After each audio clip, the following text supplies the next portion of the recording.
Bonjour les petits chats, j'espère que vous allez bien pour cette nouvelle vidéo de touche-à-touche-chien.fr. 3 infos, 2 minutes, un sujet. Et aujourd'hui, vous devinez un peu le thème? Halloween. Alors perso, moi j'adore cette fête. J'adore faire les décos, j'adore préparer des gourmandises, j'adore me déguiser, j'adore faire peur aux enfants. Mais il y en a qui n'aiment pas. Et nos chats et nos chiens font partie de ceux qui n'aiment pas. C'est énormément de stress. Donc nous allons voir comment faire pour que tout se passe bien pour eux à Halloween, notamment en décalant, en sécurisant et en aménageant. Oui, parce que pourquoi nos loulous, ils ont peur? Les humains sont pas normaux. Ils courent partout, ils sont déguisés, ils sont maquillés, il y a du bruit, il y a des cris, il y a de la lumière, bref, c'est pas du tout normal, c'est hyper flippant. Donc, et en plus, ça sonne tout le temps à la porte avec des cris et des hurlements. Puis il y a des fêtes aussi qui sont avec de la musique, bref, beaucoup d'émotions. Donc déjà, je vous invite à décaler les promenades et les sorties, autant pour le chien que pour le chat. Donc le chien va faire des sorties un peu avant que l'agitation commence à se mettre en place, un peu avant qu'Halloween se réveille, et puis après, histoire qu'il se décharge des émotions intenses qu'il aura vécues.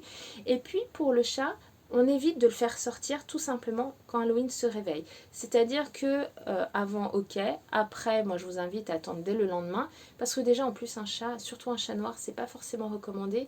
Et puis s'il a peur, s'il entend des enfants partout qui crient, il peut, au lieu de rentrer directement chez vous, s'éloigner dans la frayeur, se perdre, se faire mal, être blessé, bref, on évite les sorties.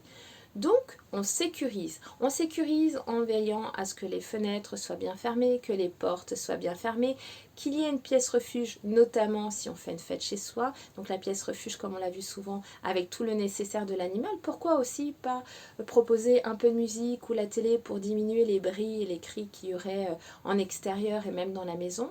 Et puis si on a une sonnette, si c'est quelque chose qui peut être stressant pour son poilu, et puis je pense que de toute façon, naturellement, ça le deviendra si ça sonne tout le temps. Si c'est possible, on peut l'éteindre, mais sinon, ne pas hésiter de toute façon à mettre une petite affiche en demandant qu'on frappe juste à la porte.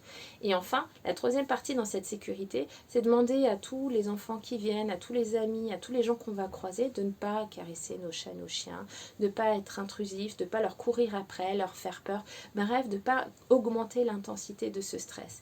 Et puis dans l'aménagement, eh bien, ça peut être proposer des petites séances de jeu un peu plus tôt avec son animal, histoire qu'il se défoule bien, qu'il évacue toute son énergie, histoire que quand le stress arrive, il soit prêt à le recevoir et à mieux le gérer. Ça peut être positiver les événements et les situations avec une friandise, peut-être plutôt que laisser sortir avec la frustration, on appelle son chat pour une friandise, faire des jeux autour de la friandise, vérifier qu'il y a suffisamment de lieux sécurs, c'est-à-dire des cachettes, des endroits où il peut se sentir en sécurité. Et puis notre présence fait aussi beaucoup parce que nous sommes un être d'attachement apaisant.